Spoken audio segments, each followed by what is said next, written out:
He'll change the Constitution. Well, you know, we'd all love to change your head.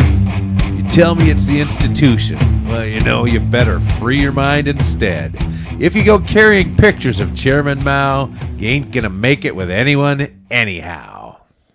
This is the Community Solutions Podcast. Jason Bradley, Andrew Richter from deep in the bowels of our underground lair, where we emanate more Easter than a White House Easter egg roll. A White House Easter egg roll where you can't have any Christian symbols. Right. What a Catholic you are, Mr. President. Yes. Oh, my word. Just top notch. But hey, at least it wasn't transgender or Portuguese lesbian day or whatever it was that he proclaimed. I mean, Day of Transgender Visibility.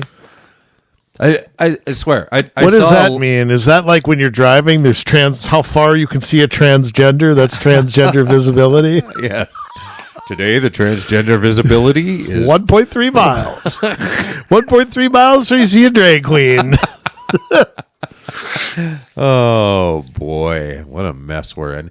You know, I saw a list of all the different days that they've come up with to celebrate LGBTQ stuff, and the list just kept going and going. It'll be every day. Going and going. Yes, it was just immense. They've literally turned June into my least favorite month. Oh, absolutely. I don't know. It takes a lot to beat January for me, or February. Well, I was born in January. Isn't that enough? That is one of the pluses. Yeah. Just about everything else is a negative, but that's a good plus. Super Bowl used to be up there. But that's more early February now. Yeah, pretty soon it'll be May. Yeah. The way the leagues are going. Right. You know, it always has to stretch out. You come back from deer hunting and the World Series is getting started. I mean, it's gotten silly. So ticket sales generate money, don't they? I don't know about that. I mean, it's more TV, but I mean, right. I don't know who's watching baseball in November. I sure as hell ain't. Merchandise. Anyhow, by the way, yeah, I know the song. I'm sure you do. That's Revolution by the Monkees. The Monkees. No, it's those three guys with Paul McCartney, right? It's those guys. Yes.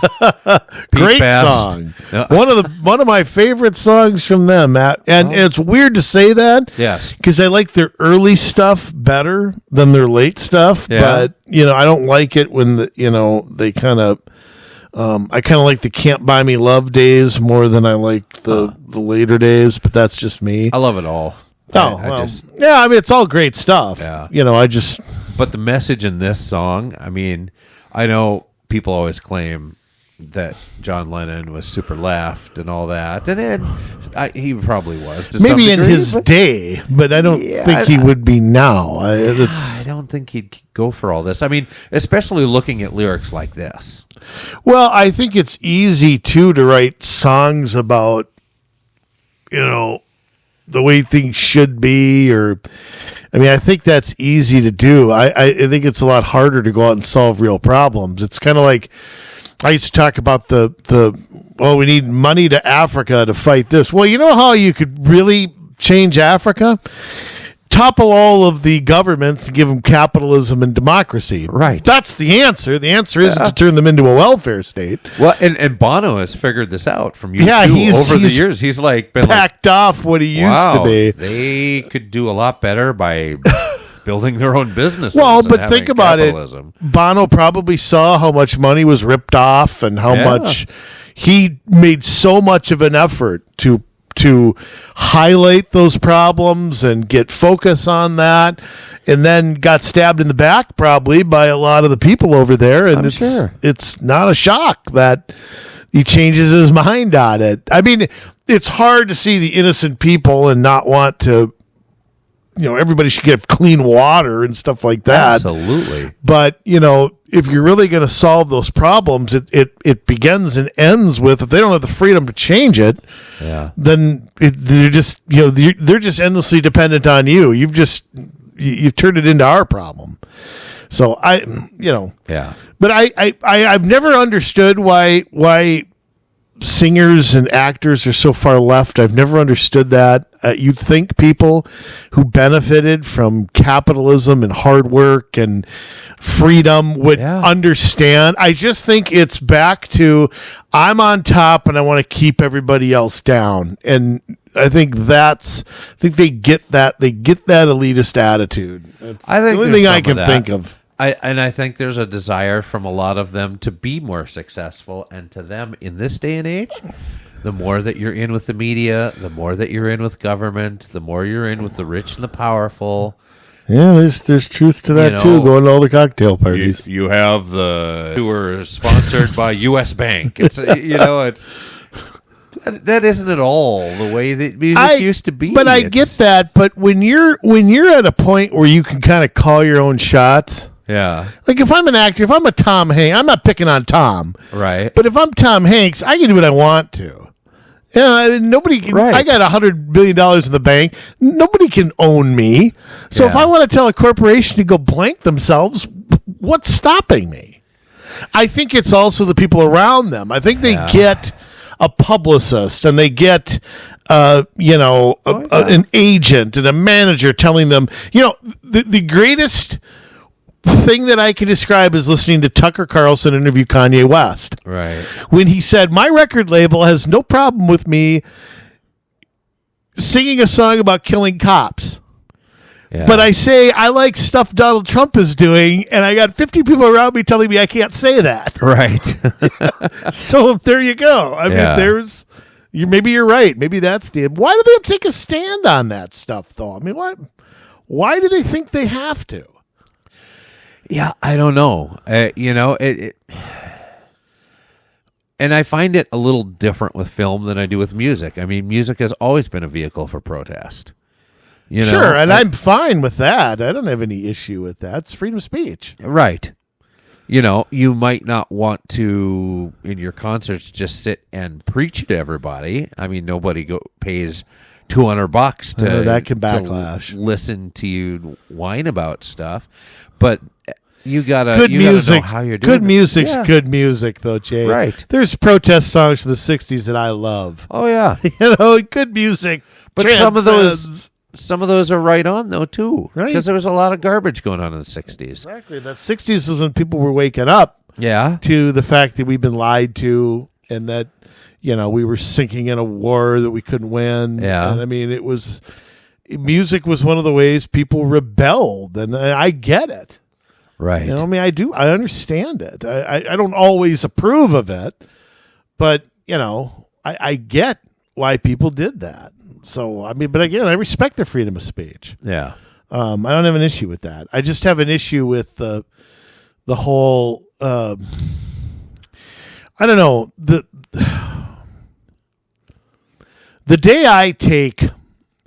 day I watch a musician that puts half their life savings up their nose or something, try to tell me what to think or what to do, even though I respect their talent.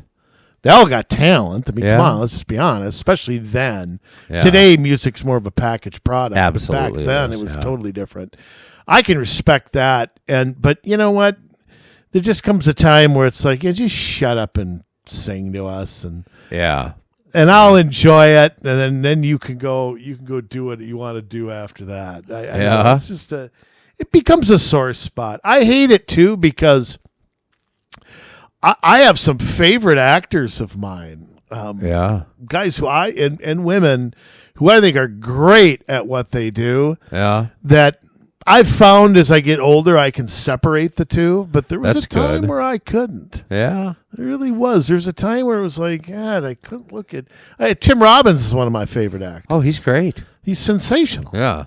And he's outspoken, and which again, I respect, but it became bigger than him, the actor, for a while. Right. You know what I mean? Like, it became like he wasn't acting, he was an activist full time. Yeah. And as much as I love Bull Durham and Mystic River and Shawshank Redemption, those are three of my top 30 movies, or so. And I think the guy's great. But He is, and I think we make a lot more room and have a lot more grace for somebody like Tim Robbins than we do for, say, Alyssa Milano. Yeah, or Janine Garofalo's or Michael Moore. World. Or, we probably do, because it's hard to, Jack Nicholson is pretty liberal. And Jack is maybe the greatest actor.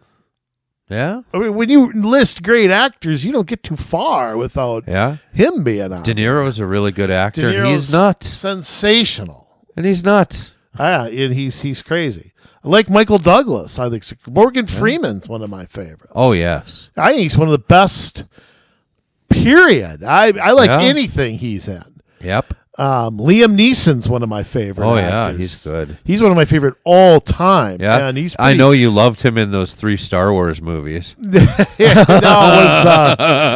was Geely. What else was it? No, he's kind of like Bruce Willis. He plays a cop a little too much. Yeah, but I know he's from like New Zealand, or where's Sam Neill from? That's where he's from. Okay. Australia or maybe one of those countries. Yeah, but I don't know. I'm able to separate it now, but there was a time where it was just kind of like, oh, Barbra Streisand's in it. Yeah, well, I got watch. Right. I'll turn on Night Court reruns. It just it just got that way for a while. Yeah, so, but I loved Rosie O'Donnell. I mean, how crazy is that? Well, I liked her a lot. Far, yeah, I always liked her. Yeah, I never really did, but.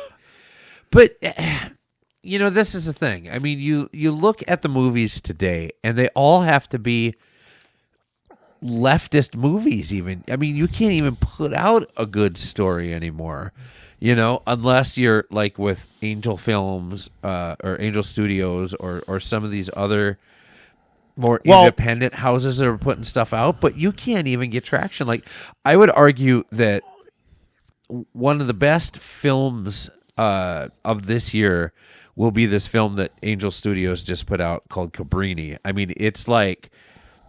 How do you spell that? Cabrini. Okay. It's about this nun who comes to America. It's a true story. Sets up an orphanage, and how John Lithgow's in it, and he's awesome. Oh, he's great. Yeah. And John Lithgow is the mayor of New York, and he's just rotten, right? And so he's playing the character he played on Cliffhanger. Yeah. Right? Yeah. But it's an awesome movie. Like, it's like The Godfather. It's got this symphonic soundtrack. It's just great. The sights, the sounds. It will never be considered for an Oscar. Well, I think anything that it is considered for an Oscar has to have some sort of. You have to have the first Hmong leading man, or the first, like I said, Lebanese gay. Transsexual. I mean, that's what they're looking for. I mean, I would argue too that they have blackballed any movie with a traditional subplot. Yeah. For example, if you have, I'll tell you one industry this has really hit. This is funny to say it, is pro wrestling. Oh yeah. Because the WWE is so corporate now, you can't have a foreign villain. Right. See, if I were running wrestling right now, I'd have a character who sides with Putin. I'd have a character who hates gays. I'd have a character. I would push every Gold Dust, Iron Sheik. I would push that, and I'd push it times 1,000. Yeah. But they won't do it. They won't. In movies, it's the same way. Well, you can't stereotype and have, the Japanese enemy unless you're reworking World War II or something. Right. You can't have the white person who's. I mean, there's all these storylines where there's this unspoken blackballing of, I think. Right. So and that's true. Why they suck. That's why they suck. I agree. Movies are unwatchable for the most part now. There's some exceptions. There are some exceptions to that. But it used to be completely different. I mean, you go back into the 90s, the 80s, even the early 2000s, you could tell a really good story. And it didn't matter if it was somebody who was conservative or liberal, or if you didn't know, but it was just an uplifting story that made America look good. I just, with my youngest son, just watched Miracle. You've seen that, I assume. Sure. Yeah. Great. Great. Based on a true story. Based on a true story. It's pretty, probably 75%. Of course, Hollywood makes up a little bit of stuff. Oh, of course they do. I've heard Kurt Russell and a few other people, some of the hockey players were consultants or something on the movie. Mike Russolanek and a few others. I want to say Jim Craig was another Jim Craig was the goalie who later played for the North Stars. Right. I want to say some of them were consulted on it. Yeah. On, how real it was. And of course, Herb Brooks, who was from Minnesota too, coached the team. It's who Kurt Russell plays. And, right. Passed away in a car accident. But that was, you think about that time, 1980, one of the lowest points in the country's history to me. I don't know if we've ever looked worse other than now. Right. But, look at that. You had the Iran-Contra affair. You had the hostages, or not Iran-Contra, sorry. You had the Iran hostage crisis, where you had all of these people at the embassy in Iran. Yeah, 400 days they were held or something like that. Yeah. And Carter had no answer. Carter had zero. It reminds me of the Israel-Hamas situation today, because Carter wouldn't make a move. He wouldn't pick a side. And when he stepped back and let the Shah get overthrown, that's when the chaos broke out. Right. It's a lesson of you have to be decisive, and I think, unfortunately, for that situation, it just led to us looking like just morons. It was a bad chapter in our history, unfortunately. It was, definitely. And I don't wish bad things on presidents I don't like. I don't wish bad things on the country. I never do that. Yeah, but look how in the midst of this low point of America, this event, now I'm not talking about the movie, I'm talking about the event, us having the Olympics in Lake Placid, New York in 1980. Yeah, where's Lake Placid? Find that on a map. Right. Somebody. Right. If it wasn't for Miracle, nobody ever heard of Lake Placid. Right. Yep. But that event, the Russians, the Soviets, the Soviets were unbeatable at that point. They had huge guys on their team. They knocked everybody around. They had won the gold. How many Olympics in a row? They were undefeated. In the qualifiers, I think they beat the U.S. like 9-2 in the year before. Because there's I don't know if they still do it. I'm sure they do, but they do this. You have to earn an Olympic spot. Yeah. There were like 16 teams, just Sweden, Finland, Canada, all the winter Norway. Right. Yeah. And the U.S. got beat. They got beat like 10-2 by the Soviets. Well, Sweden, was number 2 in the world. Czechoslovakia was number 3. Canada was up there in the top. They're always up there. Yeah. Yeah, United States was like number 8 or something going into like you play a round robin and then you qualify to play a tournament. People forget too that was the semifinal game. Right. They had to win another game to win the gold. Yeah. People forget that too, that some in the U.S. had just chalked, all right, we'll get the bronze. Yeah. But, they had to win again. I want to say Sweden or Czechoslovakia. Yes, Sweden. Who they faced to get the gold. Yep. But your point of in the midst of everything bad, is there something we can latch on to? Yeah, because they did. The people of the United States really came around Team USA. It reminds me, I'm going to plug my new book, which is out, by the way. Fantastic. Yes, ebooktime.com, The Golden Age of Baseball, 1900 to 1960. It reminds me of, when World War II broke out, Kennesaw Landis, who's the commissioner of baseball, wrote a letter to President Roosevelt. A lot of people don't know this, but in World War I in 1918, when the draft came in, the federal government ordered baseball to stop playing. Yeah. And they had to have the World Series around Labor Day that season. And Landis did not want the government telling him what to do. So he wrote a letter to President Roosevelt asking him, what do you want us to do? Do you want us to play during the war? Because a bunch of the players, of course, ended up serving in the war. Right. And that's a whole story in and of itself. But Landis said, look, we want to play. But I don't want you coming in telling us. I mean, Landis was an independent guy. He was, but he just wanted to get a clear thing. And Roosevelt wrote him back in what's called his green light letter, where he said, no, baseball should stay.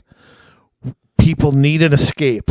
Yeah. They need to, if they can get away for 2.5 hours from this horrible war, then we have to let them do that. Yeah. And so it's called his green light letter. Very similar situation to where, no, you know what? Something has to bring us together.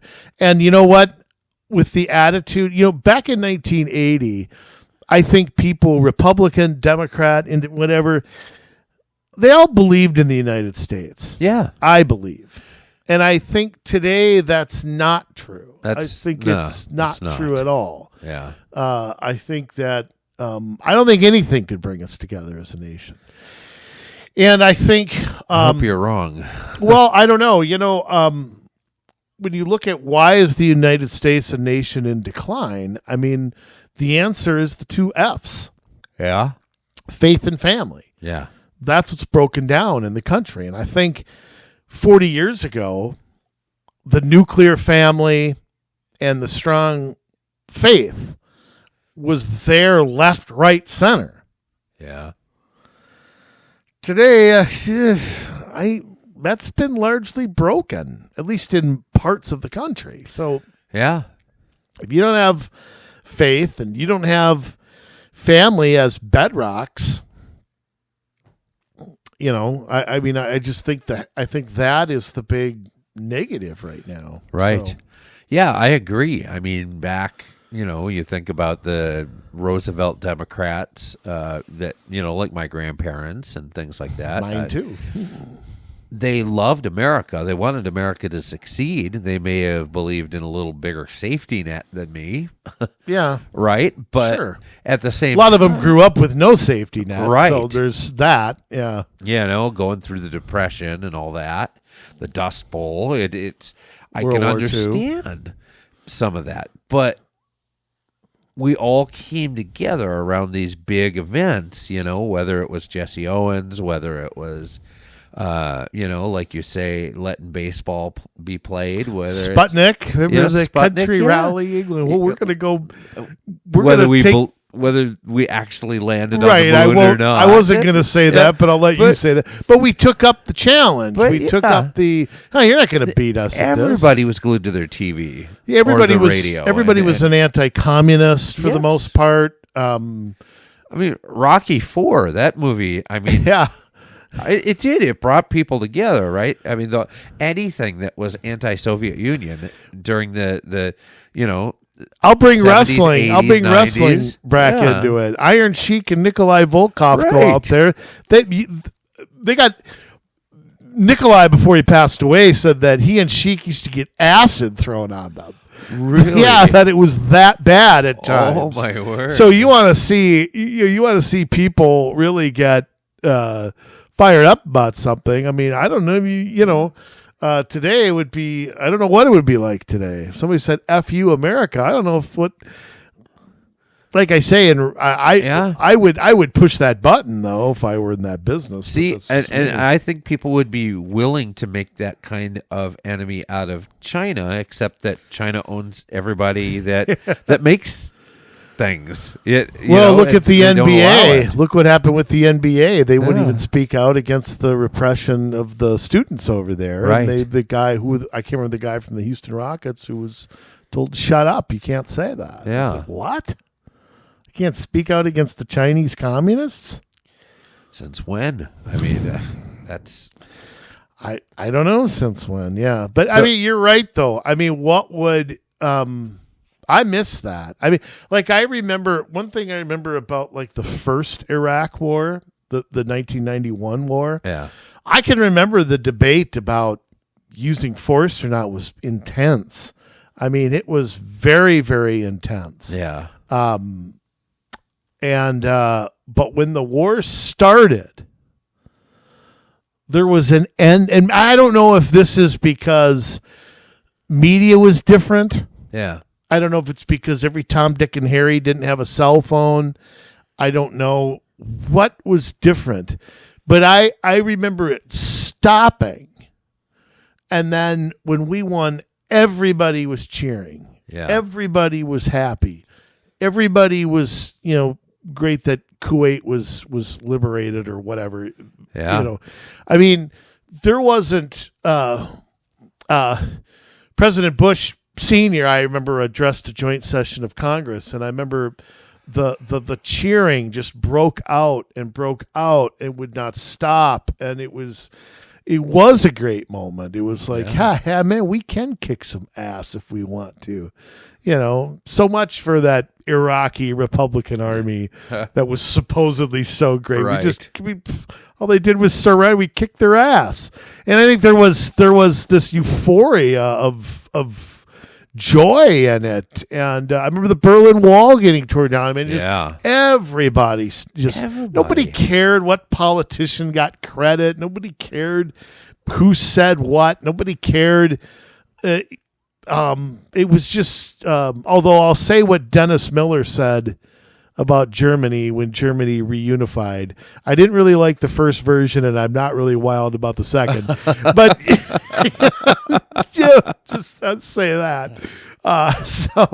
But I don't know. I don't know what could do that today. I really don't. And it is. And everything would be blamed on Trump. But this is the thing. I mean, and I was talking with my youngest today about this, how you look back at that time, and especially like in East Germany with the Stasi and how you would have neighbors reporting on neighbors and secret trials and people getting tortured and all that kind of stuff. And we see some of this coming back around, especially like in Europe and Canada. And there's indications we're moving in that direction, but nobody seems all that concerned about it. Well, I'll tell you why. 2 reasons. 1, we don't study history anymore. And 2, anything that happens incrementally and slowly doesn't bring out the passion like something else would. If something happens very slowly, then I think it doesn't quite... You don't notice it's a step toward this and a step toward that. It's death by 1,000 paper cuts. I just think that I can't understand how people can't see it, but that's just me. I either they don't care, don't want to see it. I don't understand how run-of-the-mill Democrats vote for guys like Tim Walz and Joe Biden. I don't understand that. They don't have to vote Republican, but how if you're a Democrat from the 80s or 90s with that mentality, which was a totally different party then, how do you now vote for what they're putting out now? How do you vote Ilhan Omar? Little different than, Jimmy Carter or Walter Mondale. Just a tad, okay? Just a little. I mean, but let's just be honest. There's certainly no... I don't think there's much, in line there, but I don't understand it. I really don't. During COVID, when Walz announced that tattletale line for people that weren't following his edict, his illegal edict. It was a Democrat rat on Republican line. The first thing that everybody in the state should have done is run directly to that governor's mansion with picket signs and said, "You stop. This is un-American." Oh. And people just put up with it. And they're still putting up with it. Yeah, I think, though, the pendulum is swung on some of that stuff. I think that COVID I know so many people that COVID woke up their eyes. Yeah. And I know so many people who still just will not see what's in front of their face. I don't get it either. But, I still know people who every 3 months go and get their shot. And what the hell they're thinking, I don't have any idea. But I mean, that's a little bit different than like, hey, that's true. This is Soviet Russia. This is East Berlin. Well, you guys aren't concerned about this at all. Well, but it was all right in front of our face. You can't have a gathering. You can't have a gathering of 5 people. But if Black Lives Matter wants to protest, we're going to stand back and let them. Nobody can have a funeral. George Floyd gets to have one, though. Yeah. I mean, again, we have a 2-tiered system here. It is absolutely unequivocally that we do. I mean, right. And that's why it's just so essential and I hate to make it as political as I'm going to, but it's so essential that President Trump wins. And wins not just the election, but wins legally. Yeah. I mean, he has to beat all of it. Yeah. Or else it will be emboldened. Everybody who isn't conforming to the government is going to be gone after. Right. Their assets are going to be gone after. They are in danger of being weaponized. Yep. When the Attorney General, and I want Merrick Garland prosecuted. I'm not backing off on that. That's and good, Milley and all the people who screwed up Afghanistan, because somebody has to be held accountable for this. Yes. But Merrick Garland needs to be prosecuted. For them to have a list of people, of parents showing up concerned at school board meetings, that is unacceptable on any level. There's nothing they can say that, and I believe he committed perjury in front of several different. He did. Anthony Blinken has committed perjury as well. So was Mayorkas. So was Fauci. And they all need to be prosecuted. They have to be prosecuted. Yeah. We can't just let this. I mean, look at COVID. Who has paid the price for everything that they were wrong about? Name one person in government who's paid the price. Nobody. No one. So, I mean, you could use that with anything. Yeah. Who's paid the price for Fast and Furious? Who's paid the price for Hillary's emails? For the Iraq War and weapons of mass destruction? Tell me who's paid the price for any of it. Yeah. Nobody. John Bolton. Libya. John Bolton's still getting a paycheck from ABC. That guy hasn't been right since Eisenhower. Why is he on there getting money? Yeah. He's part of the club. He's part of the Uniparty in Washington. Absolutely. Yeah, I mean, I know we're veering off here, but I mean, it's just we are, but we're not. Yeah. Because here's the thing, and if you're trans, if you're gay, if you are a leftist, a Marxist, or whatever you are, you love the Palestinians, you need to realize this, that you are only useful to the government as long as your cause is useful to them. And it's all of these things where you're getting special favors, it's because it's political, not because it's justice to them, but it serves their political needs. And as soon as they move on to the next thing, they will throw you out too. See, and this is where conservatives need to make a case, because I've said this before. Why, if you're gay, can't you be gay and believe in capitalism, in school choice, right, in low taxes? This is where Republicans have got to put the blinders on and stop viewing the country the way Democrats do, putting people into groups based on their income or their race or their gender. That's where that has to stop. The message should be, look at and I'll use Donald Trump as an example. Look at the polls right now on blacks and Hispanics. Yeah. I mean, there are polls showing him winning the Hispanic vote. Do you 48%. Do you know how bad. Like John McCain lost that vote by like 40. Yeah. Now, why is Trump doing? He's tough on immigration. The opposite of what you hear the geniuses in Washington say he should be doing. You know why he's doing it? Because he's taking the same message that he gives to you and me, and he's giving to them. You buy groceries. You put gas in your car. You want a job. You want a house. You want your kids to go to a good school.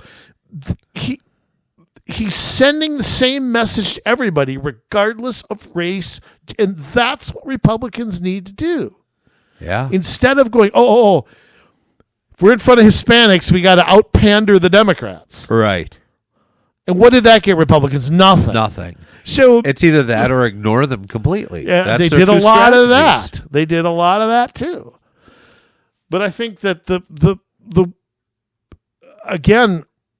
Dems look at, they've got oppressors and the oppressed. And what's funny is they have so many oppressors in their party. Oh, yeah. I mean, they're the party of big money and corporations and big media and all that. I mean, they're all Democratic. They're not. I laugh when I hear, the rich have to pay their fair share. The rich aren't going to pay their fair share because they're lining your pockets. Well, and they're the ones who gets all the tax breaks, the big corporations or the small businesses. Yeah. Those businesses don't have the lobbyists and the lawyers to take you people out to do. How does everybody in Congress end up being a millionaire? That's what I'd like to know. Yeah. How do you all end up being millionaires? How? Nancy Pelosi, show me where you've earned all this money you have. Yeah. That's what you get when you get stock tips ahead of time. Wait, but I mean, if yeah. I don't know. Crazy. What the government can get away with is unbelievable. I mean, if there was if a train derails, there's lawsuits and there's people being vilified and there's some form of accountability for it. With government, it's zero. Right. None. It is. Yeah. It's zero. And another area where there has been zero accountability is in government spending. And we're finding that this is really harming our economy. I mean, we are at a point, and this is, the main thing we want to talk about today, is that the economy, we are in a place where we're spending like $1 trillion every 100 days, and we are almost at the point where our debt level is going to be higher, our debt payments, are going to be higher than anything else we spend money on. That's the military. RFK just mentioned that yesterday. Yes, he did. I mean, that to me, we should all be like, red alert, stop spending, stop spending. We'll never crawl out of this. Here's the other funny part. When you talk about inflation and interest rates, the number one thing that would curb inflation, you know what that would be? What? Cut government spending about 20%. Yeah. Because then you cut the need to print money. And when you don't print money, what happens? You don't artificially inflate the dollar. Right. And we are nowhere near out of this inflation. I don't know what these people in Washington are talking about when they talk about look at the main drivers of inflation. They're not only still there, but they're in full gear. Government spending is out of control. Look at credit card debt in this country is out of control. Yeah. Look at things shooting up like gold, Bitcoin, things like that, alternatives to the dollar, which is really what those are. Yes. Are shooting up while the dollar's shooting down. I mean, we aren't anywhere close to being out of this. No, we're not, unfortunately. And I don't know what it is that we need to do to fix this. I mean, we are in such dire straits right now. Well, I think that there's some there's short-term things and long-term things. Yeah. I think, unfortunately, short-term goals always get in the way of your long-term goals. I think that's true of yourself personally, and I think it's true of government. I think it's true of companies. They have short-term goals and long-term goals. Obviously, in the long term, you have to address social spending. Right. I mean, you have to figure out how you're going to throw 50 million, 80 million, 75 million people on social programs, and who's there to work? Somebody has to work. Yeah. I think secondly, you have to have a growing economy. And I don't mean growing in the traditional sense. I mean growing in you have to make your own stuff. You have to get it out of the ground. You have to those jobs that go around it. Not letting China build 2 refineries every week while we decommission ours. I mean, because everything goes off of energy prices affect everything else. And that's why these government stats are so phony. When you have a consumer price index that doesn't include food or gas, right? You are lying. Why don't we just say you're lying to people? Why can't we just say that? That's the truth. Why doesn't NBC News just say, you're lying? You're lying. It's like 3%. Well, because we butt. don't have a fourth estate anymore. I mean, it really has become the fourth leg of the government stool is the media. I mean, they are in with the government. The government is telling them what to say. They have become, they studied Bernays and they figured out how to become, first-class propagandists. Well, they're getting in with government just like corporations are. Yeah. I mean, that's, if you really want to be honest about it, that's what they're doing. I don't know why. Is it for access? Is it for ratings? Yeah. MSNBC, if you're doing it for ratings, I mean, you're not too successful right now. So right. What are you doing it for? I mean, the only time NBC gets any ratings is when they talk about Trump. Yeah. I mean, why, that's why I said, you want to get me to watch the Oscars again? Have Trump host. That would get me to watch it. Other than that, I couldn't care less. But, he hosts it. I'd be glad to watch it. Yeah. I wouldn't want to be his writer, but I would, So, but, you talk about, what would change economically. I think the first thing, because one of the first things we have to do is change how we view it. We have to stop how we count unemployment. Everything we do in a traditional sense has 10 exceptions to it. I mean, let's just tell the truth, because I actually watched a discussion trying to think of who was on, trying to make the case that the economy is really good right now. It's Maria Bortomolo, it was her show. I can't pronounce her last. I like her, but I can't pronounce her last name. Bartiromo? Yeah, she could get smaller glasses, but and they kept citing, employment rate, the CPI index, and I'm like, God, how out of time? The stock market's up. Well, so what? Since when did the left view the stock market? I thought that was the rich. Yeah. So I think that the measure of how we're doing has to be different than it used to be.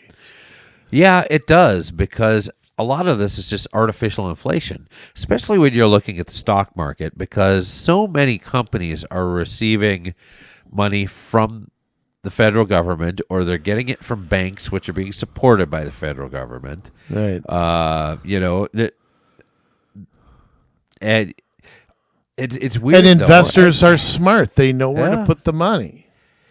But they're artificially inflating. I think. Yeah. I think some of these are way over what they should be. That's my view. I mean, think of it like this.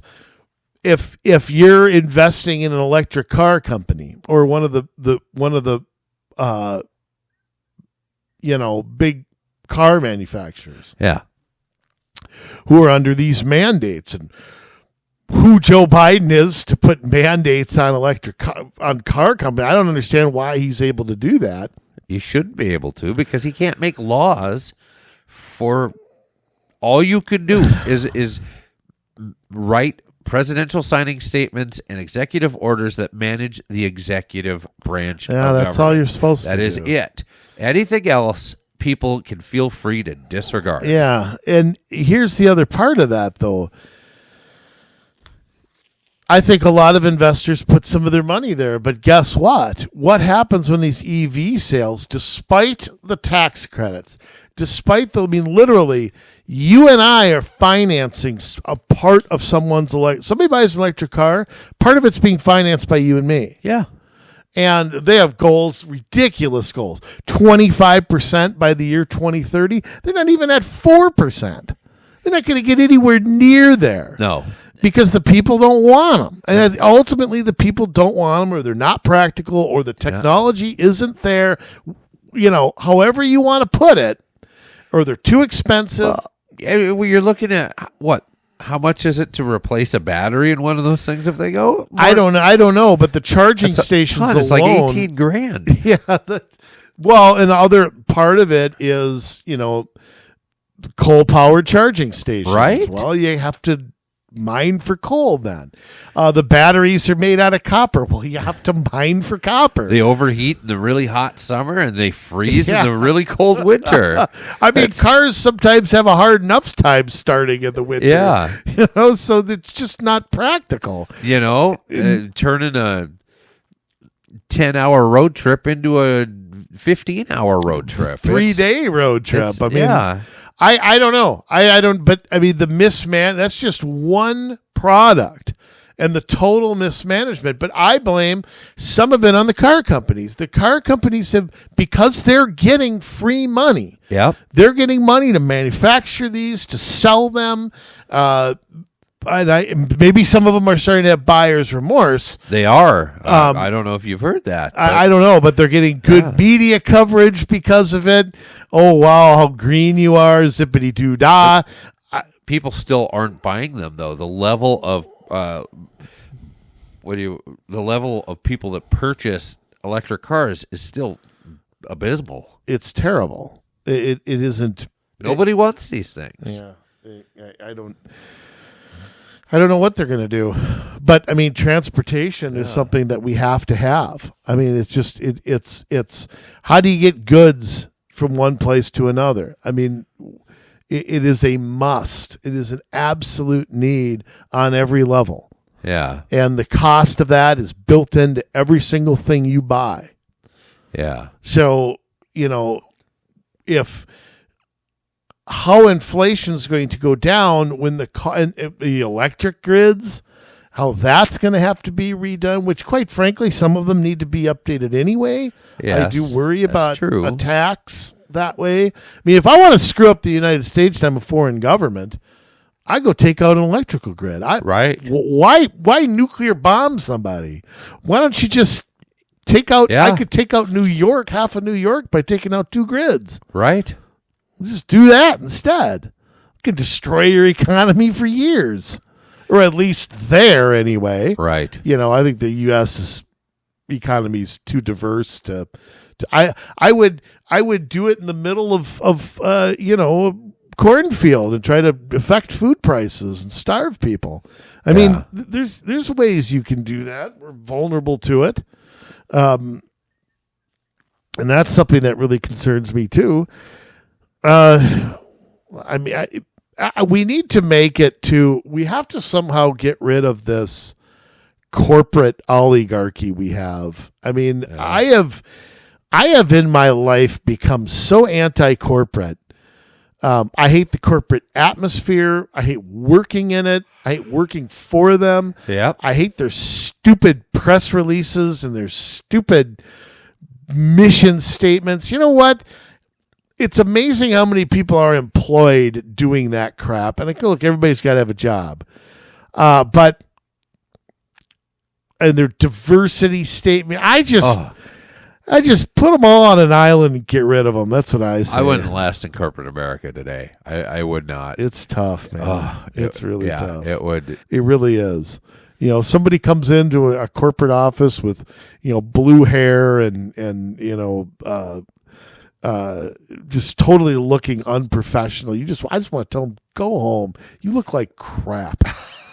It's just, I don't know. It's true. I mean, when I was in college and in high school, I worked for Burger King, and here I took this away with me as something that. Is that a franchise? Yeah, it is a franchise. It's interesting in Duluth. Nick Petronas was the only guy that could own them in Duluth because he had Nick's Burger King, and they actually had to purchase the rights to use that name from him, and so he's the only one that could own Burger Kings in Duluth. But what I watched for his expectations of employees, no fake nails, no fingernail polish. You're handling food. You're too. handling You food. that. Exactly. Yeah. Now you go to the restaurant, these people have nails that are as long as my head. And I don't haven't shaved in 6 months. I don't want them touching my food. Yeah. Or you have somebody that is, I went to for a while, I was going to a different branch of the bank that I do business with. And I walk up, and here's an Asian individual that is clearly a man, looks like a man, but tried his darndest to be a woman. And it was just really uncomfortable. I had a Bruegger's Bagels incident like that a while back. See, and if people want to come to work like that, as a business owner, I would have a hard time because it's bad for my business. Well, you represent a company. Yeah. Yeah. I went to a Bruegger's Bagels, this was quite a while ago, where this person was behind the counter, had a chest, was short, had the butch haircut, was clearly a woman, and had like John or Josh as a name. And I look at it, and I'm like, what the F? It's uncomfortable for coworkers because, they're not allowed to say anything. Right. You say something, you're the one gone. Right, exactly. And everybody's got to be on pins and needles. That's not fair either. Because you don't know with a lot of any lefty who wants to take up whatever left cause, you could be canceled on a moment's notice, and you're always on pins and needles. The offended decide what's offensive. Yes. There's no doubt about it. And it's a moving target. Yeah, it's always something different every day. I get joy, though, out of not being politically correct. I love the looks I get from, I can tell if you're a leftist. Don't even try. Especially if you're wearing a mask, that's a Democrat MAGA hat. I mean, and the look when you say something that is not how they would say it. I love the look I get from that. So it's great. I enjoy it. But back on the economy, Jay, just let me say one thing real quick. Yeah. I think what we've also lost in the economy is we used to have a meritocracy. Yes. We used to have earning your way. You earned an education, you worked hard, you saved money, you lived right. And now the economy has become, we need to hire black teachers. We need to hire Asian cops. We need to hire, we're looking at everything other than talent. And when you celebrate mediocrity, and that's not to say that minorities are mediocre. I'm not saying that. I'm saying when you consider something other than merit, whether it's getting into college, whether it's getting in a job, you dumb down the importance of that. Yeah. You just do. And I just watched Channel 5. This was today, actually. That said, they were talking about how black boys need to have black men as teachers. That's how they learn better. And I thought to myself, if I went out and said white boys need white men as teachers, I'd be a white nationalist. How about this? Let's try this on for size. Well, we have good teachers. Black kids need black parents in the home rather than separating them by, this person can't get enough aid or help if the father's in the home. Let's put the fathers and the mothers together. Well, let's try that for a change, and then recruit the best teachers to teach kids that come from a healthy home. Well, how about that? Well, again, faith and family. That's the two things that are being destroyed. Faith and family being destroyed. Government steps in. Government's mom and dad. Government's God. That's what's replacing that stuff, is worshiping the government. What's happening in black families is black families were more together in slavery than they are now. Yes. And I'm not saying that as an endorsement of slavery. Don't misunderstand but me. it's a fact that the fathers and the mothers were very much together. And it was this whole reconstruction effort to separate, eventually culminated with a lot of the stuff from Lyndon Johnson that really separated black families, and it's a travesty. It's terrible, and I don't know what will turn that around. I don't know that anything will turn that around. You know what's going to turn it around is I don't like using the term leader, because my definition of a leader is. Some people's definition of a leader is somebody who talks a lot, or anybody can flap their mouth. It's going to take black individuals to reject the government and turn themselves around. Yes. That's what it's going to take.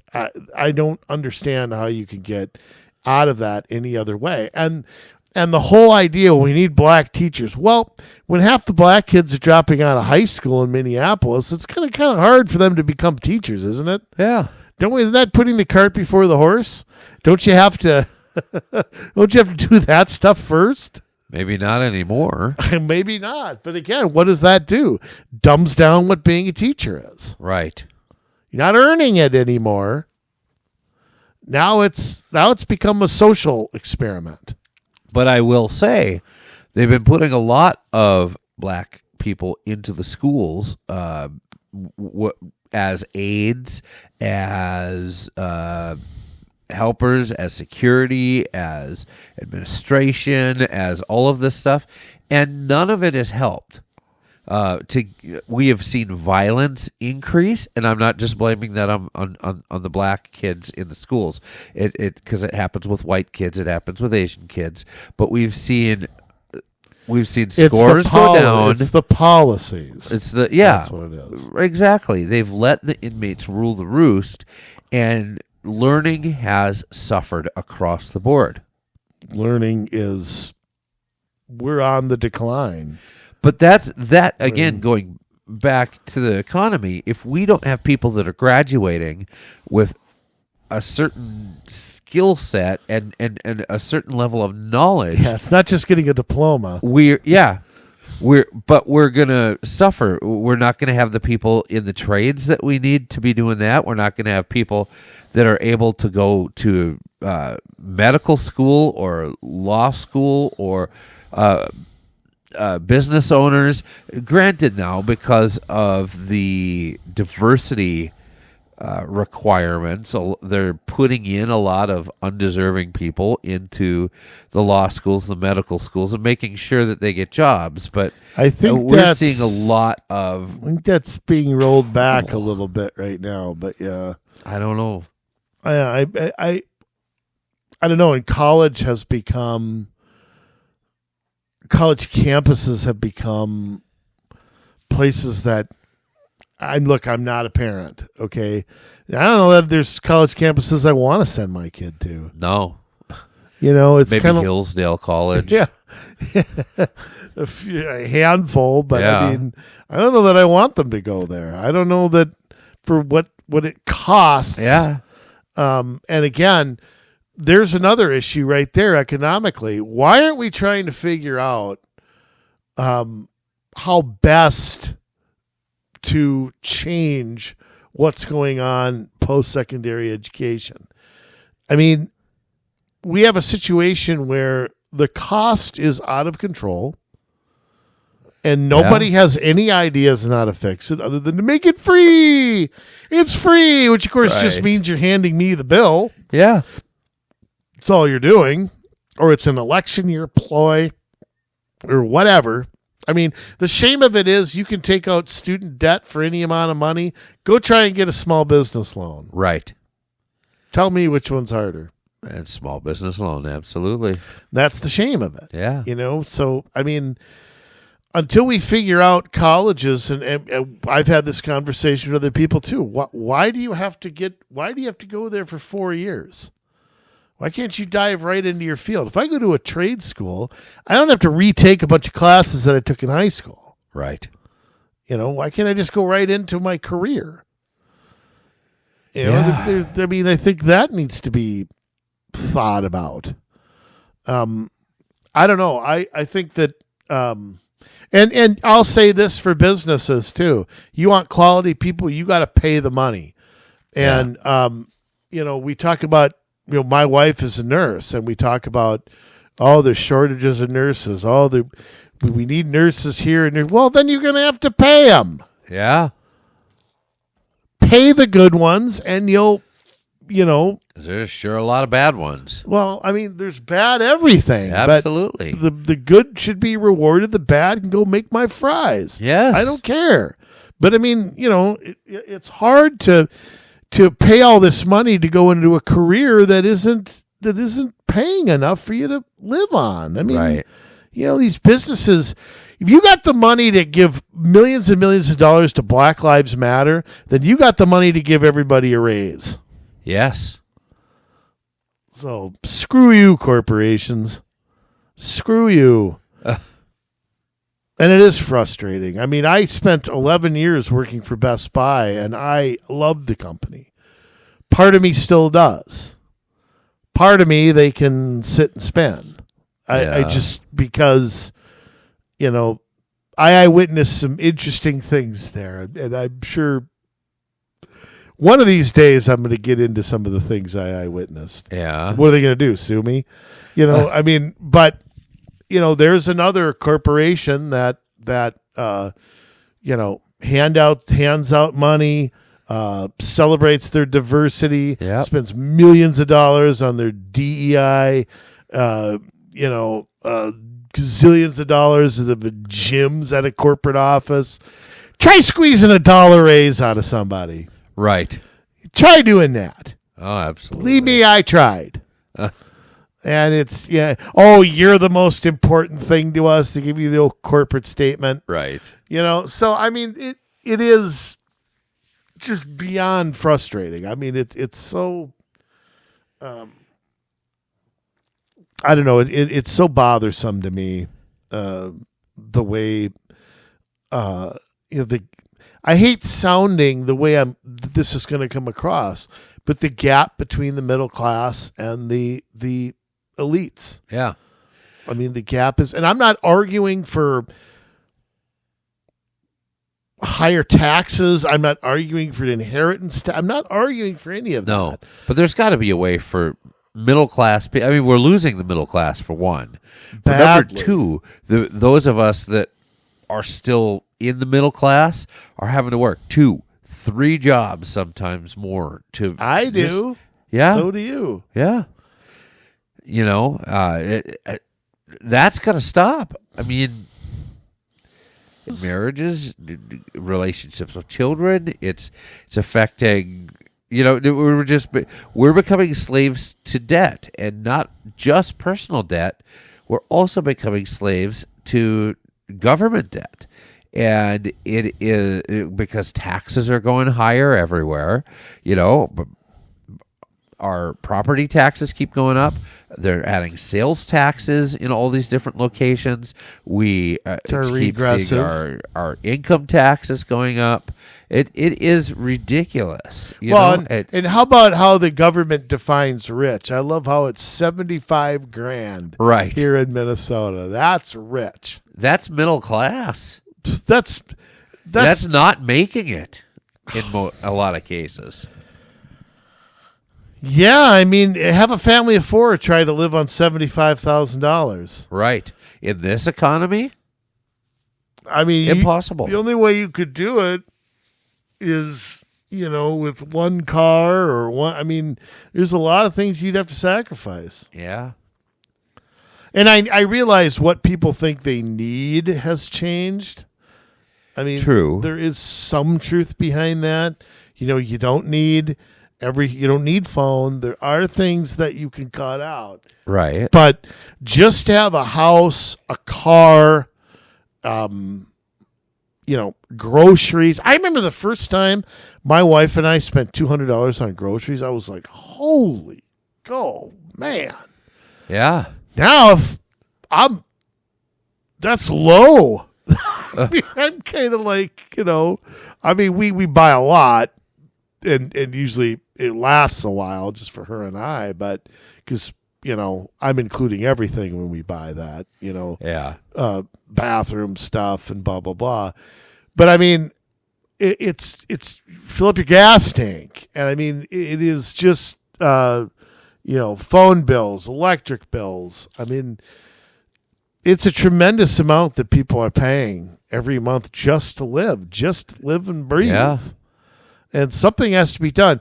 Robert Kennedy gave a speech, too, where he said that half the country, and I'm not in this half the country cannot put their hands on $1,000 if they needed it. Yeah. Half can't put their hands on $1,000. Yeah. So how do they survive when gas is $4.50 a gallon? And you go to your politicians and they go, well, you have to go buy an electric car. Sorry. That's my answer. Yeah. We're not going to give you a break because you make 70,000 instead of 65. Sorry. Right.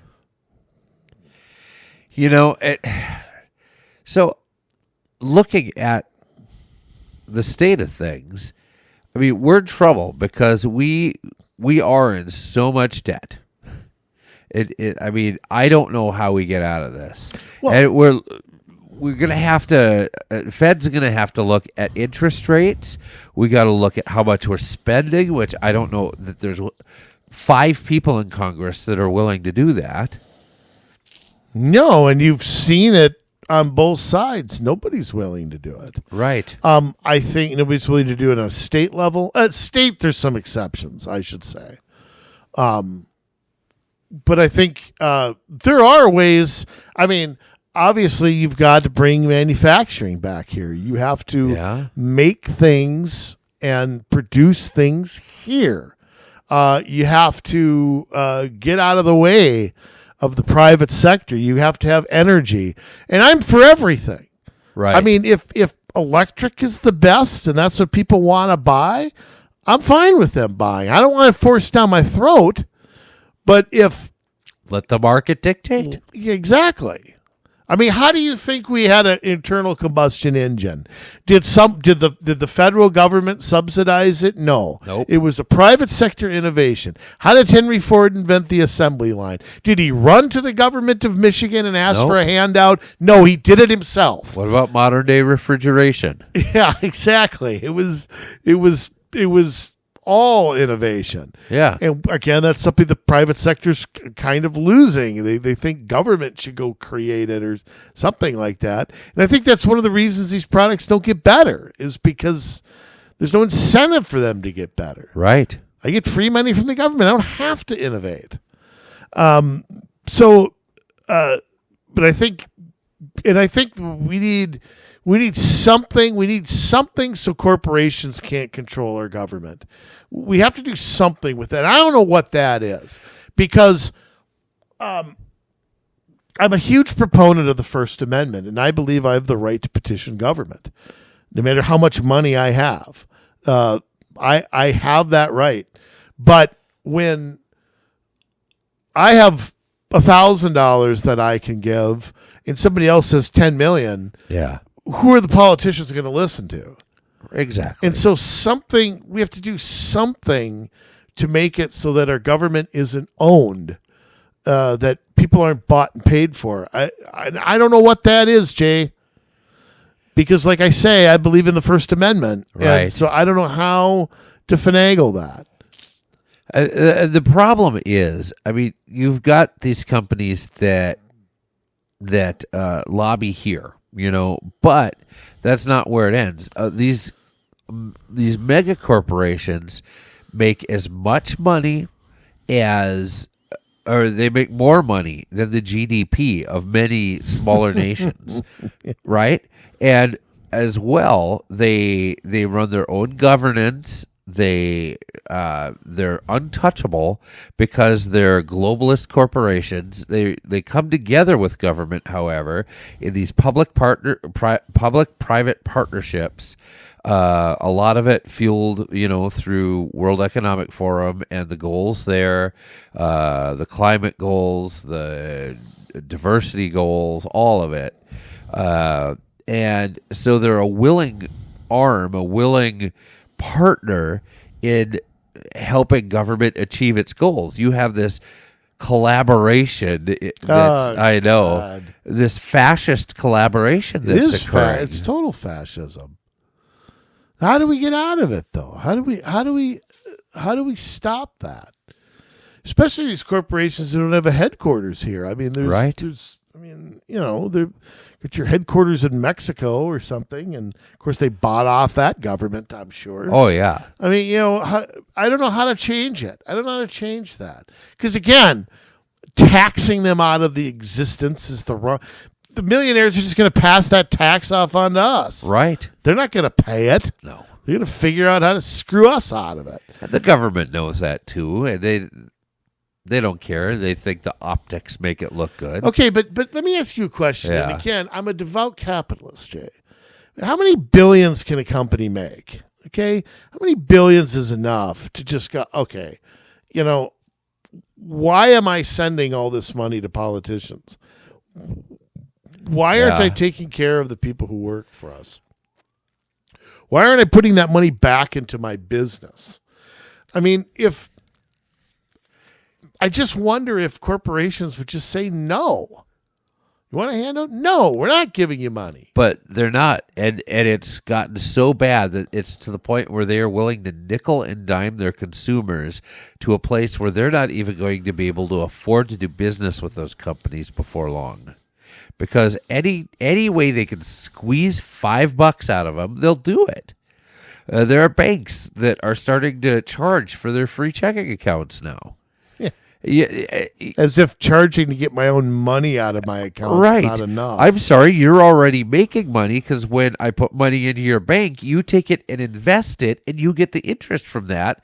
Because in a free checking account, the consumer doesn't get the interest. Yeah. You're already making money, and now you're going to take the customer's money too. And this is happening in many sectors of our economy with many companies. Fast food restaurants starting to charge for extra condiments. Like before, if it's something extra, 30 cents for a piece of cheese or whatever, I understand that. But if you're starting to charge for ketchup packets or things like that, I'm sorry, that should just come along with the meal. Well, what they're doing is they're trying to, you got to remember, a lot of fast food places are franchises. They're not owned by the gazillionaire. They're owned by somebody who's facing minimum wage law increases, healthcare cost increases, and they're trying to find some way to keep the place profitable. I mean, the food costs have gone up, energy costs have gone up, and a lot of, some businesses are reluctant to pass it off onto their customers. They don't want to do that. Right. They don't want to lay off an employee. They cut the overtime back, and then they cut a sick day here and there, and they try anything but getting rid of somebody or raising their prices. I mean, because raising their prices isn't always a fix either. Right. When a Happy Meal's $12.99, go cook at home. Right. I mean, there's a reaction to it. So I don't know. I mean, they're in the classic squeeze.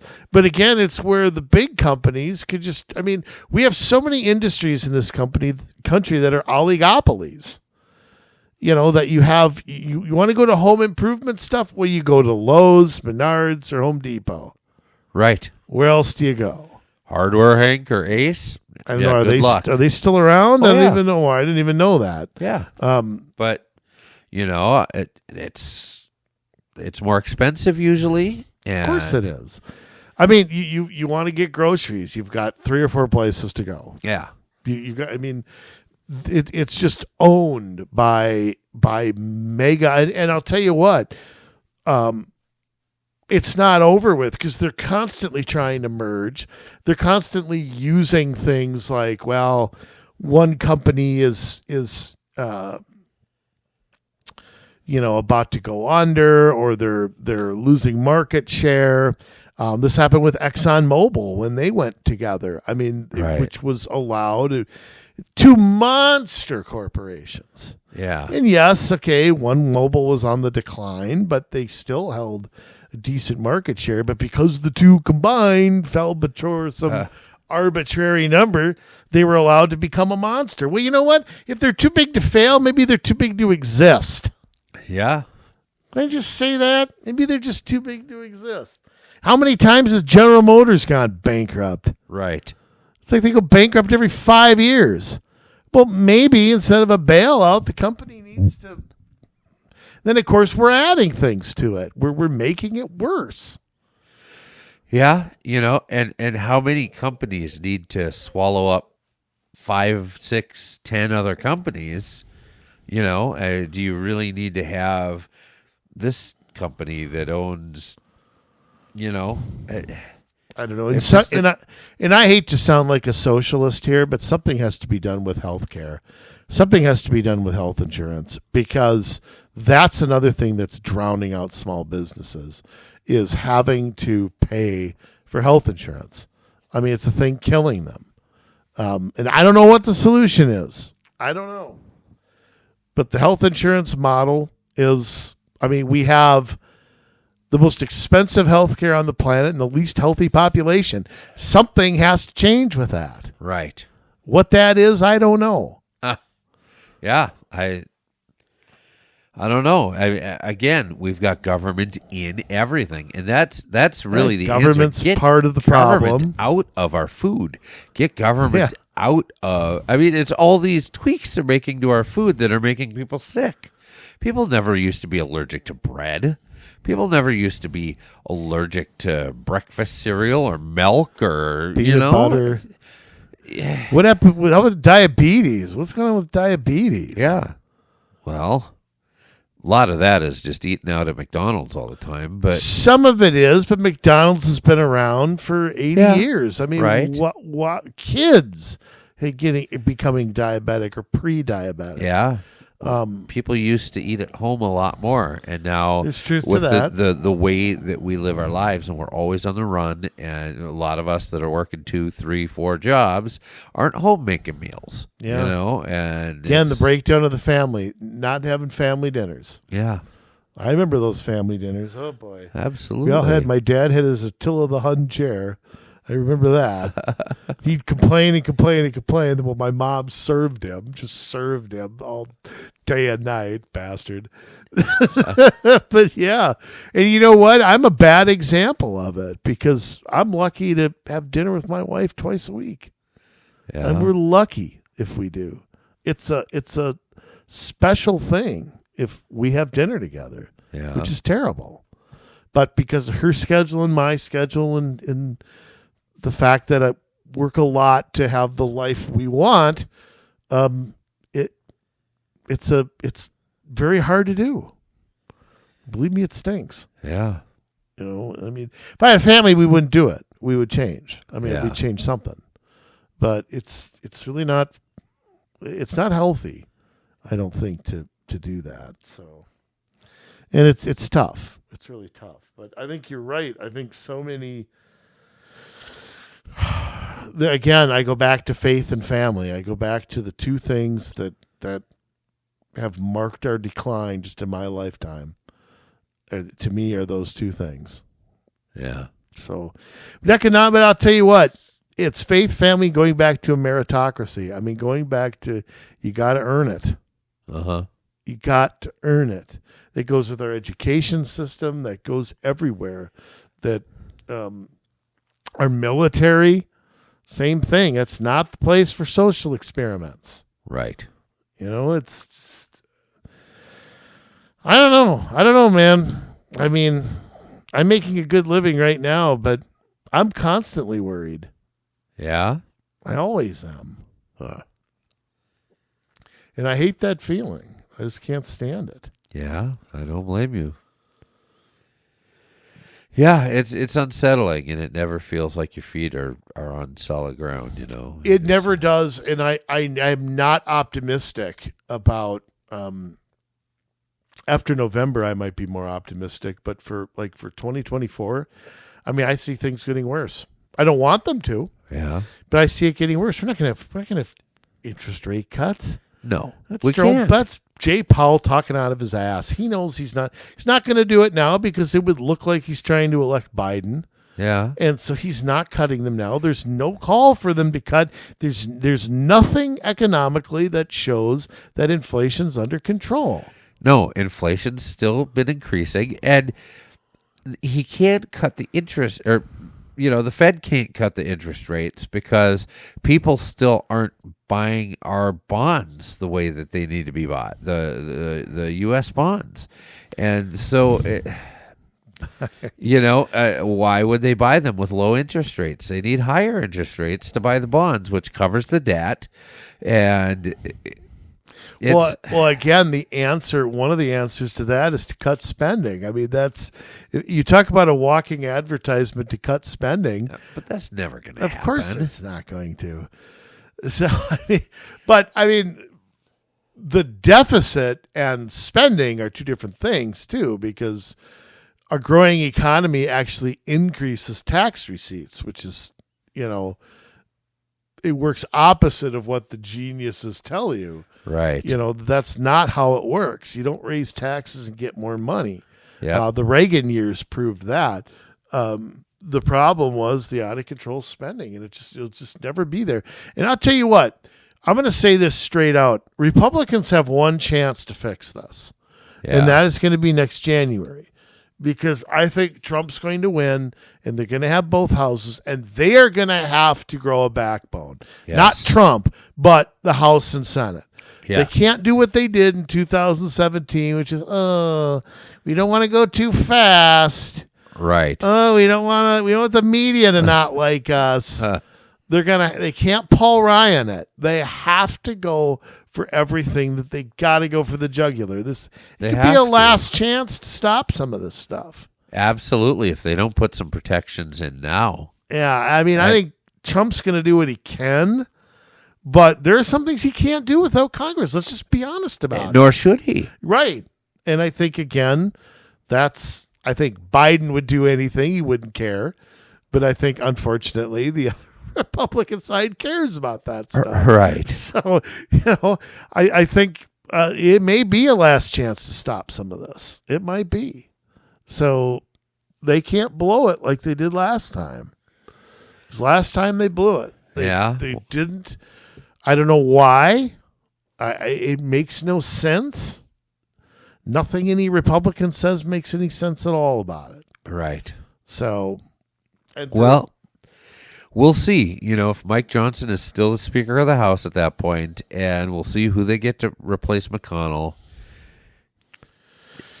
Well, the leadership's part of it. Yeah. But I think one thing that has to happen is, and I don't know if this is going on right now or what, but some of these people need to be primaried. I mean, if you've got 10 Republicans in the House that can control everything, and they're just deciding that, well, I know I campaigned on this, I know I said I was going to do this, but I've been bought off by this or that. Somebody has to lay the hammer down. And across this nation, there's a lot of Republicans that are either progressive or they're Democrats in hiding that are living in rural areas of the United States, and they're very wishy-washy. There are, and unfortunately, I mean, unless Republicans get to 240, 250 seats, which I don't think they can do, maybe.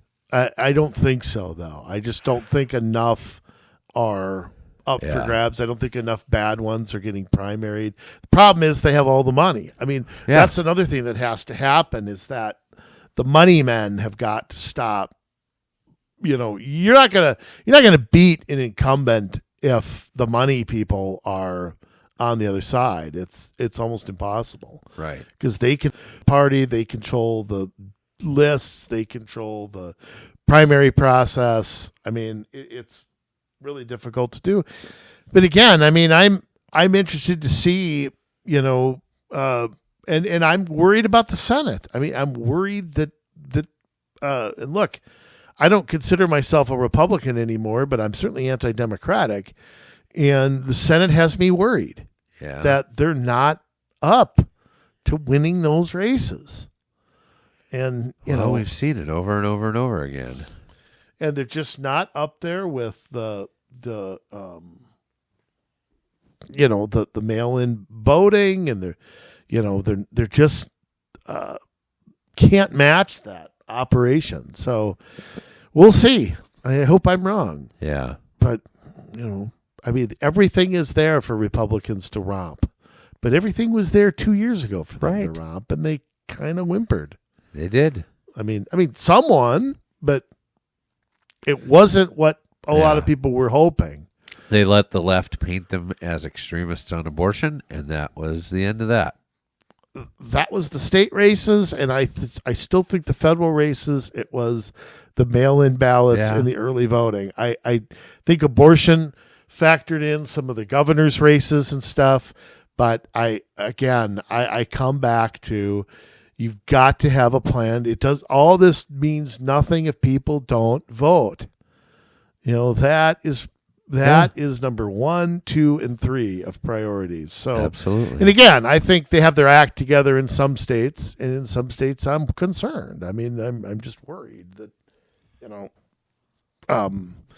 and I think, like I said, the states to watch are going to be Michigan, Nevada, and Arizona. Those are the 3 states to watch. I think Georgia has fixed a lot of their problems.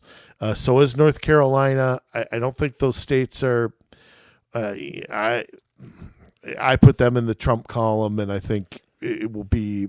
But like I said, Arizona's a state that Trump's way ahead. But I'm concerned about the Senate race there. I'm concerned about the down the ballot. Nevada is an all mail-in voting state, which Republicans seem to come up just short in that state a lot. And then Michigan is the wild card of all wild cards. I mean, everything is there for the Republicans to win, but why do I say that with, shaking knees? Because we've seen an election or two. Yeah, I mean, it's just,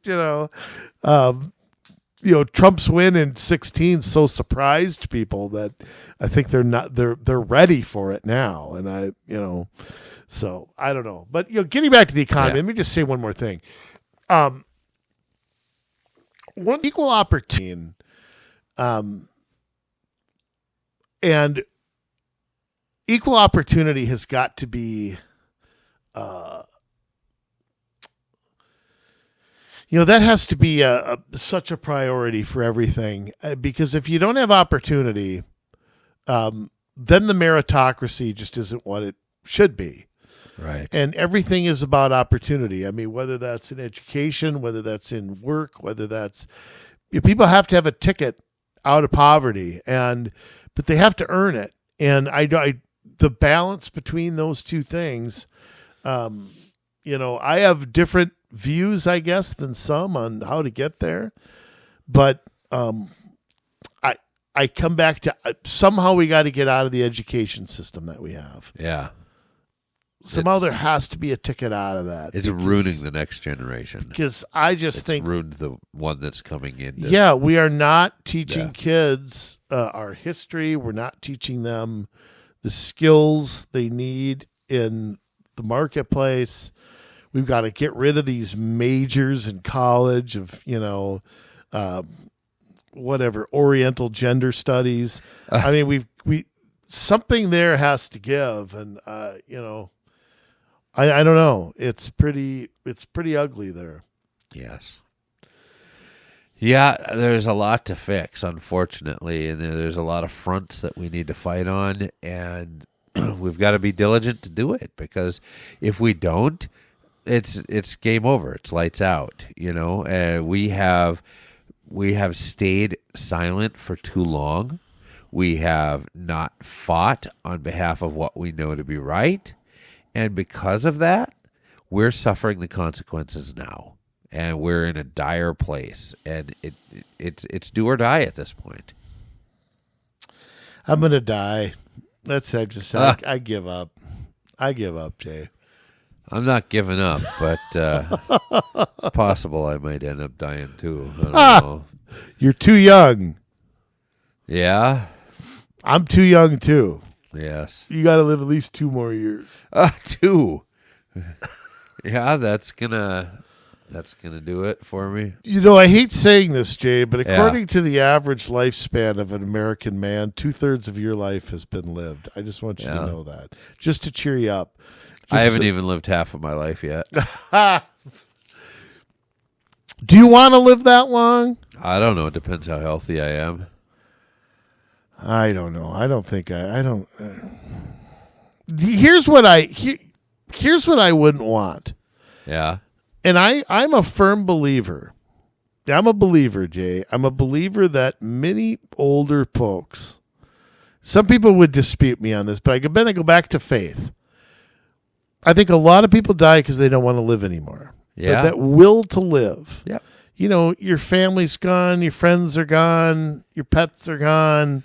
You're hurt, whatever. Yeah. You might as well just go too. Yeah.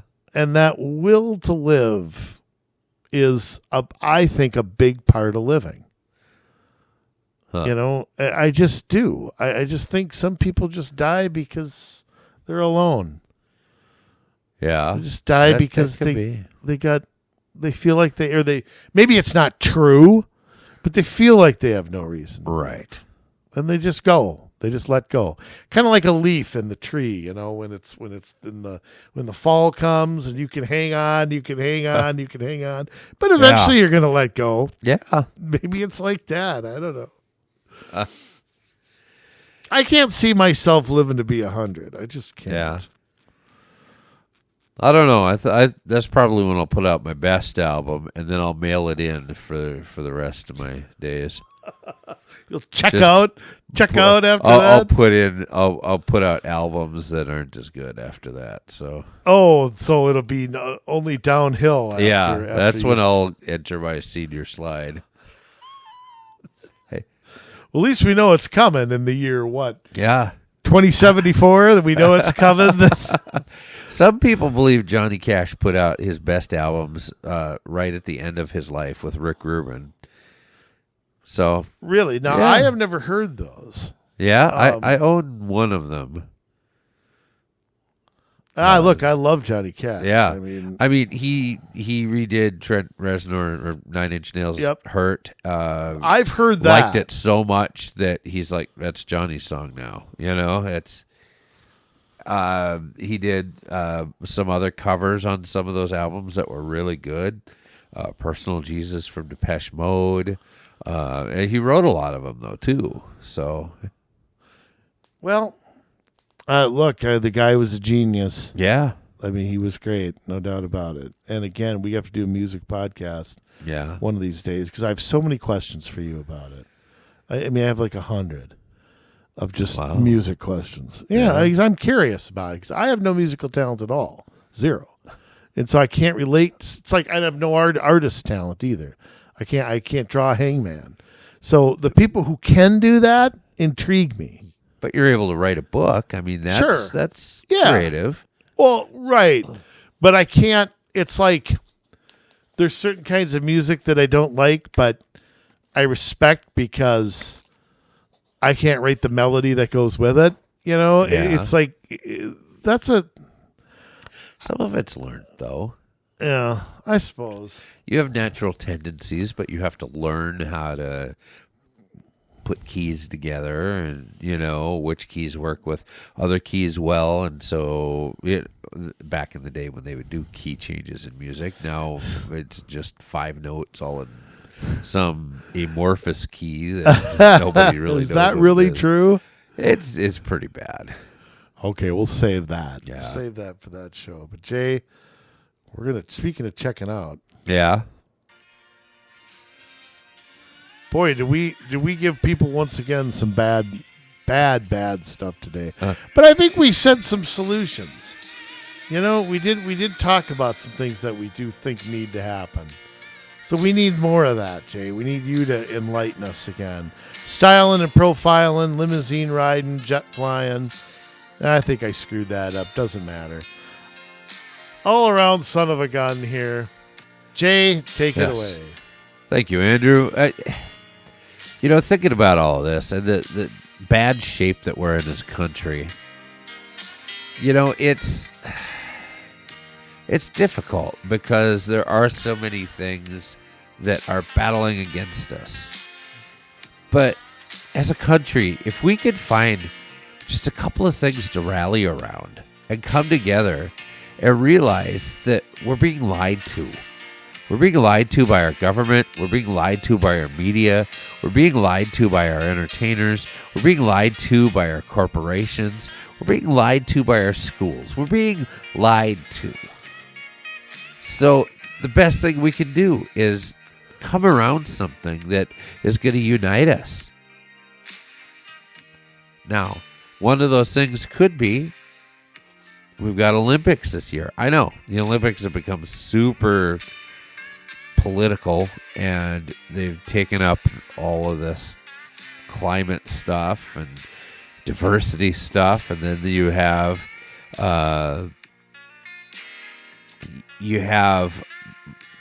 athletes that won't put their hand over their heart for the national anthem and this and that.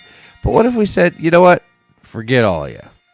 And we're here for our country because we believe our country's the best. Because that's something that we can't really say anymore, is that we believe our country's the best. No, we're just some other country, but we're not. We're not. We are a country that has put slavery in our past. We have had innovations that have changed the world. We have had a constitution that has lasted longer than any other constitution in the history of the world and been better in the freedoms that it has granted and the restrictions that it has put on its government. There are many things that we have done. We've sent out more missionaries with the Christian message than any country in the history of the world. The United States has done some really amazing things. Yes, it's done some really terrible things, but it pales in comparison to what it has done that is good. So we've got to find some things to come around. We've got to still find those things that are worthy of us getting excited about our country and realizing that it's not just some other sinkhole of a nation, some middle of the road blah place to live. This is a nation that has always helped lift up the little guy, that has always been a friend to those who immigrate here legally, that want to start businesses, that want to rise into a place of love and of country and love of family and go do something important. That's something we can do. And I believe we can. And we will. But we've got to find those initial things for us to say, okay, we can come around this. If we're Democrats, if we're Republicans, if we're independents, we can come around it. And sports is a great thing for that. So is music, movies, if, they're not super slanted in nature, which are hard to find these days, but there are some of those good movies. We have to be able to come together so that we can face our government unified and say, we're tired of this. Stop spending. We're tired of this. Hands off our freedom. We're tired of this.